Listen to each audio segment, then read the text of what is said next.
Hello and welcome back to Solutions with Lane. If you're new here, I'm Lane. I'm a certified life coach and hypnotist here to teach you about manifestation as awareness and not through effort. So if you want to work together, I do have coaching services that you can check out in the Dropbox below. I have mini courses. The one that I do recommend starting with is the free one. It's called Awareness Reset. So you can go download that now. Just teaches you presence and how to actually be present in your life, which helps you dissolve the identification with these different characters that we embody. But yeah, definitely check out everything down in the Dropbox. Let's carry on.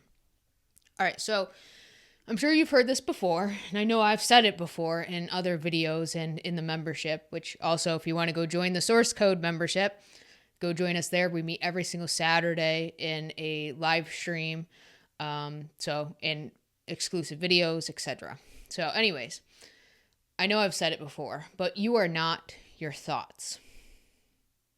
Let that really sink in. You are not your thoughts. For a lot of time, we have spent our lives thinking that we are our thoughts, or that our thoughts are true, or our thoughts are premonitions of what's going to happen, and we need to be fearful of our thoughts because, oh my God, we learned about manifestation, and then we learned that thoughts manifest.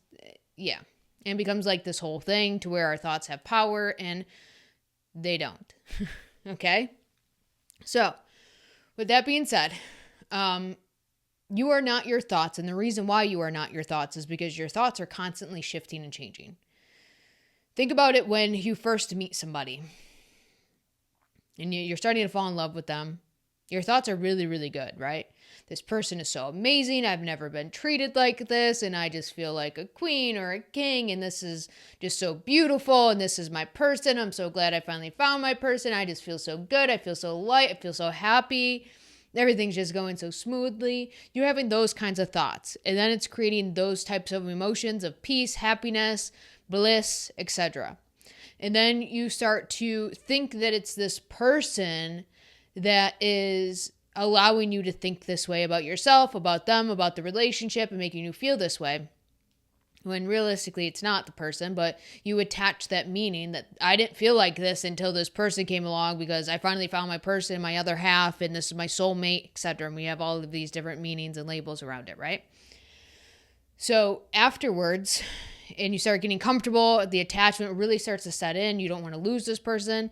All of those fears start to come up to the surface. The insecurity starts coming up, and your thoughts begin to change. Well, what happens if this is too good to be true? What happens if they leave me? They've been on their phone a lot. What happens if they're talking to someone else? They haven't been prioritizing me. They've been spending a lot of time at work. Do they not like me anymore? And the whole story begins to change. Those thoughts begin to change. Then you start feeling insecure. You don't feel safe in your relationship anymore. You're starting to feel sad. You're starting to feel, frustrated and not like a priority. We've all been there, right? We know it. That's how your thoughts are not who you are, because your thoughts are constantly changing. Your emotions are constantly changing. And when we are unconscious, because of these thoughts, it shifts our state. Because we are identified with, I'm thinking this thought and I'm analyzing their actions and I'm reacting to their actions. And, now we're starting to have arguments and disagreements, and I'm starting to see their flaws and their true colors are coming out. And we start to really go in further and further and further into these stories, digging ourselves into a deeper hole. And because we're so identified with them and these emotions and that anxiety that comes up, that shifts our state of consciousness, because that's where our focus is on. It's focused on the fear, the insecurity, the feeling of not feeling safe, etc. So then we're in a different state of consciousness.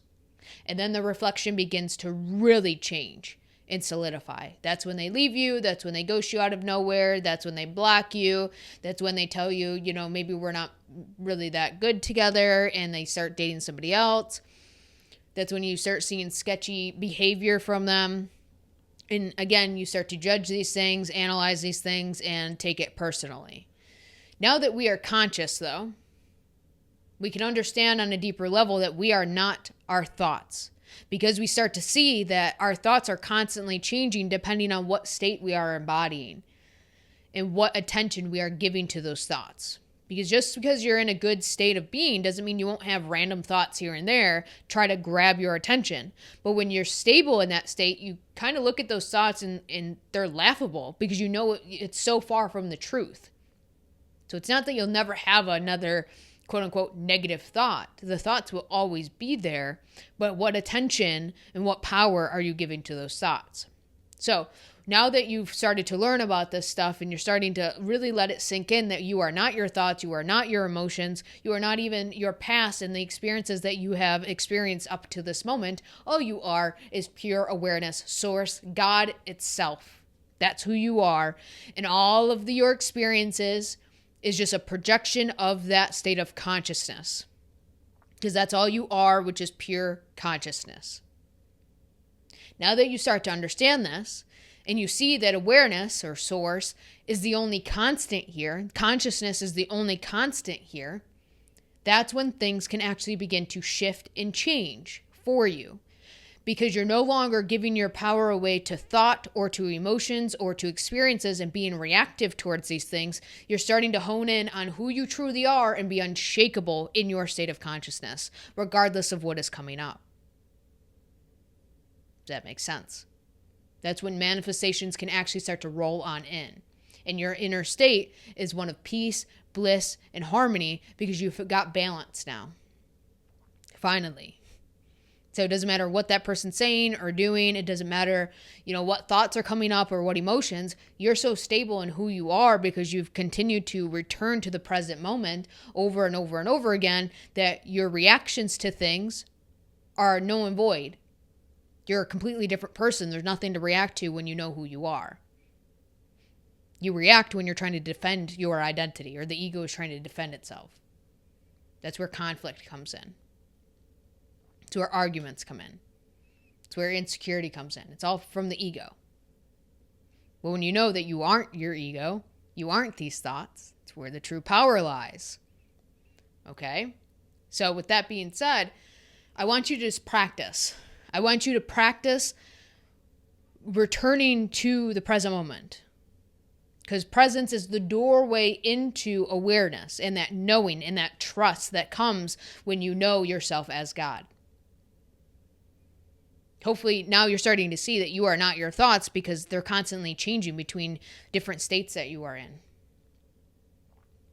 And which thoughts you are biting onto and holding onto and thinking you are those thoughts or this must be true. Or you've come to a good conclusion after analyzing somebody's behavior that this must be true. If you let all of that go and just let it be there and just allow, not resisting it, not analyzing, not trying to come up with a solution.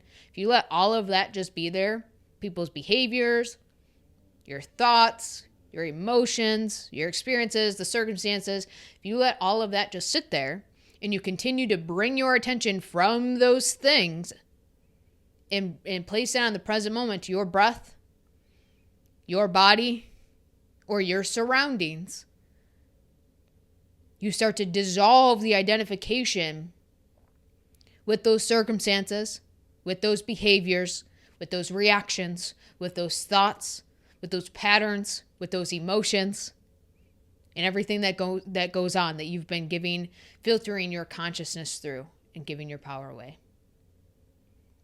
That's when it starts to dissolve the identification with all of it. That's when things actually begin to change because you're now in a state of neutrality. You're now in a state of balance instead of reactivity. You're now in a state of knowing who you truly are, which is Source itself. So that's what I want you to practice this week. And if it feels exhausting, that's okay. The only reason why it feels exhausting is because the ego is trying to make it a workout, pretty much. Trying to make it a process. It's not a process. And I said this in the live yesterday when I did the live stream for the Source Code membership. I use the example, observation and like being present is just noticing stuff around you. Just noticing. Like I can notice the phone in front of me, the microphone in front of me, the window in front of me, the light shining through that window, while still having a conversation and sharing what I'm sharing in this video. That's how simple this is. So you're going to do the same thing with your thoughts. You can notice the thought. Doesn't mean you have to spiral with thought after thought after thought about that topic and go down the rabbit hole and analyzing and judging and fixing and problem solving. You don't have to do that. You could just observe the thought and then carry on with your day. Or you could just be present doing whatever you're doing at hand instead of going on with inner arguments or trying to affirm. And does that make sense? That's all that you have to do.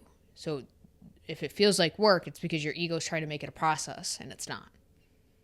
Okay? You're just going to notice if any kind of sensation, any of your senses, seeing, hearing, if you smell something, touch something, that's how you get present. Or just focusing on your body. You focus on your fingertip, you focus on your heart, focus on your breath, those types of things. That's how simple it is. Presence isn't something that's challenging. And if it does feel challenging, it's because you're still trying to think your way into understanding presence. Okay? All right, so on that note, we are going to do batch recording today, so you will see me wearing the same outfit. But I'm going to carry on with the next video. Thank you for being here. I appreciate you guys. And just remember, you are not your thoughts. You are the awareness holding space for those thoughts to even exist within. All right? I'll see you in the next one. Remember, as awareness,